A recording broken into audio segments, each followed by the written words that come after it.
প্রিয় বন্ধুরা, আপনারা জানেন কি গরু কি অভিশাপ দিয়েছিল, যার কারণে আজ পর্যন্ত সমগ্র নারী জাতিকে সেই অভিশাপ ভোগ করতে হচ্ছে। এতদিন যা এড়ানো যায়নি। কি ছিল সেই অভিশাপ? আসুন একটা প্রাচীন গল্পের মাধ্যমে তার উত্তর জানি।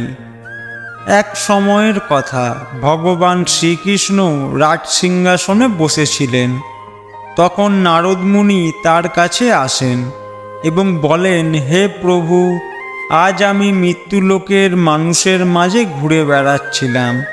তখন একজন মহিলা আমাকে জিজ্ঞাসা করলেন, সত্যযুগে যখন মহিলারা সন্তানের জন্ম দিত, তখন শিশুরা জন্মের সাথে সাথেই হাঁটা শুরু করত, কিন্তু এখন আর তা হয় না। এমনটা কেন প্রভু?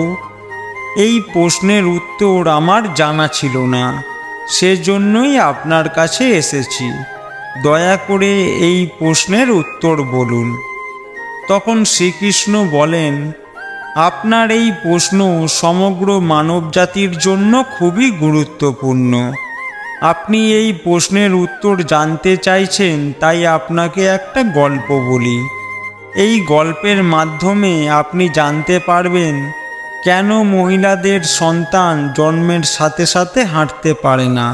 তখন নারদ মুনি বললেন, হে প্রভু, আমি এই গল্পটি সম্পূর্ণ শুনব, দয়া করে গল্পটি বলুন।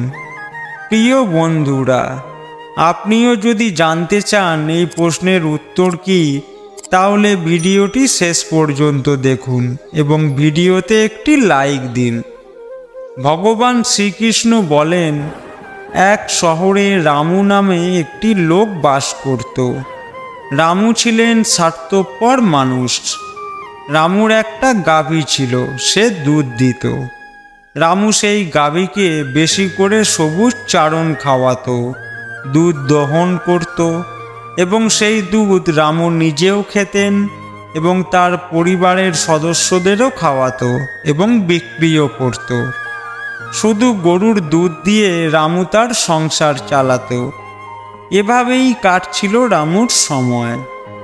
কিছুদিন পর একটা সময় এলো যখন গাভী দুধ দেওয়া বন্ধ করে দিল। গাভীটি দুধ দেওয়া বন্ধ করার সাথে সাথে রামু তাকে খাওয়ানো বন্ধ করে দেয় এবং এমন একটি দিন আসে যখন রামু গরুটিকে অনেক পিটিয়ে বাড়ি থেকে নিয়ে যায় এবং জঙ্গলে ছেড়ে আসে। এখন সেই গরু একা হয়ে গেল। বেচারা একা একা বনে এদিক ওদিক ঘুরে বেড়ায়।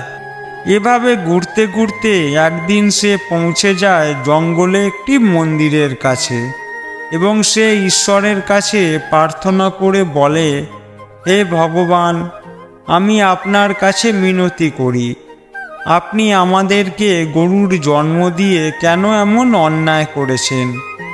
84 লক্ষ জন্মের মধ্যে শ্রেষ্ঠ জন্ম মানুষের, তবুও তারা কত পাপ ও অপকর্ম করে।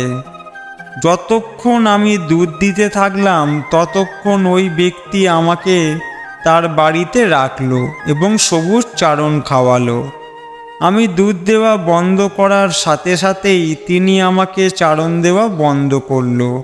শুধু তাই নয়, তিনি আমাকে বাড়ি থেকে বের করে দিয়েছে। এখন আমি এদিক ওদিক ঘুরে বেড়াই, বনের গাছ ও ঘাস খেয়ে পেট ভরাই। হে ঈশ্বর, আপনার তৈরি করা সর্বশ্রেষ্ঠ জন্ম মানুষের, সেই মানুষ কেন এত স্বার্থপর এবং লোভী? এরপর ভগবান শ্রীকৃষ্ণ বলেন, সময় ধীরে ধীরে কেটে যায়।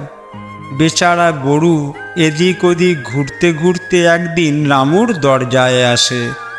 রামু আবার লাঠি নিয়ে সেই গরুটিকে বনের দিকে তাড়িয়ে দেয়। এভাবেই কিছুদিন কেটে যায় এবং গাভীটি আবার গর্ভবতী হয়।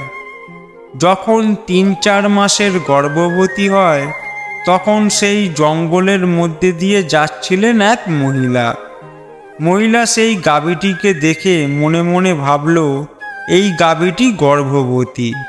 আমি এক কাজ করি, আমি এই গাভীটি বাড়িতে নিয়ে যাই, তার বাছুর হলে এই গাভী আমাকে দুধ দেওয়া শুরু করবে। তারপর আমি নিজে দুধ পান করব এবং আমার পরিবারের সদস্যদেরও খাওয়াবো এবং বিক্রিও করব। এই বলে মহিলা তার স্বামীকে ডাকতে গেল গরুটি ধরার জন্য। কিন্তু সে যখন তার স্বামীকে নিয়ে সেখানে উপস্থিত হয়, ততক্ষণে গরুটি সেখান থেকে চলে যায়। দেখতে দেখতে আরও সময় কেটে গেল। যখন সেই গাভীর প্রসবের সময় ঘনিয়ে এলো, তখন সে নির্জন বনের নিরাপদ স্থানে গিয়ে বাছুর প্রসব করল। প্রসবের কিছু সময় পর সেই মহিলা ঘাস কাটতে একই বনে গিয়েছিল। সে দূর থেকে দেখল একটি গাভী তার বাচ্চা প্রসব করেছে। তখন মহিলা তার কাছে গিয়ে গরুর দিকে মনোযোগ দিয়ে দেখে বললেন, আরে এটা তো সেই গাভীটি, ইতিমধ্যে বাছুর প্রসব করেছে। এবার মহিলাটি মনে মনে ভাবল, এখন আমি অবশ্যই এই গরুটিকে ধরে আমার বাড়িতে নিয়ে যাব। মহিলা যখন এই কথা ভাবছিল, ঠিক সেই মুহূর্তে গরুটি বলল, বোন, আজ আমাদের একটি উপকার করো। আমার সন্তানের সবে জন্ম হয়েছে, সে হাঁটতে পারে না। তুমি যদি তাকে তুলে আমার কাঁধে রাখো, আমি আমার সন্তানকে নিয়ে নিরাপদ স্থানে চলে যাব, কারণ আমার সন্তান 8 মাস পর হাঁটতে পারবে। এরপর ভগবান শ্রীকৃষ্ণ নারদ মুনিকে বললেন, মহর্ষি নারদ, আগে এমনটা ছিল না। বাছুর জন্মের 8 মাস পর নিজের পায়ে হাঁটতে সক্ষম হতো। তখন নারদ মুনি বললেন, হে ভগবান, তারপর কি হলো বলুন। তখন ভগবান শ্রীকৃষ্ণ বলেন, গাভীর এই কথা শোনা মাত্র সেই মহিলা উচ্চস্বরে হাসতে লাগলেন এবং বললেন, তোমার সন্তান নোংরা হয়ে পড়ে আছে, আমি কেন তোমার সন্তানকে তুলে তোমার কাঁধে রাখব? আমি কেন তোমার উপর দয়া করব? এই বলে সেই মহিলা গরুকে নিয়ে মজা করতে করতে সেখান থেকে চলে যায়। সেই সময় গরুটি ছিল নিরুপায়, সে তার সন্তানকে তুলতে পারেনি। তাই সেই মুহূর্তে গরুটি অনেক দুঃখ পেয়ে তাকে অভিশাপ দেয়। অভিশাপ দিতে গিয়ে বলল, আজ যাও, এখন তোমাদের সন্তান জন্মের পরই হাঁটা শুরু করে, কিন্তু আজ আমি তোমাদের অভিশাপ দিচ্ছি, এবার থেকে তোমাদের সন্তান জন্মের 10 মাস পরেই পায়ে হাঁটতে পারবে। আর আমার সন্তান যে আজ হাঁটতে পারছে না, আজকের পর জন্মের সাথে সাথেই সে তার পায়ে হাঁটতে পারবে।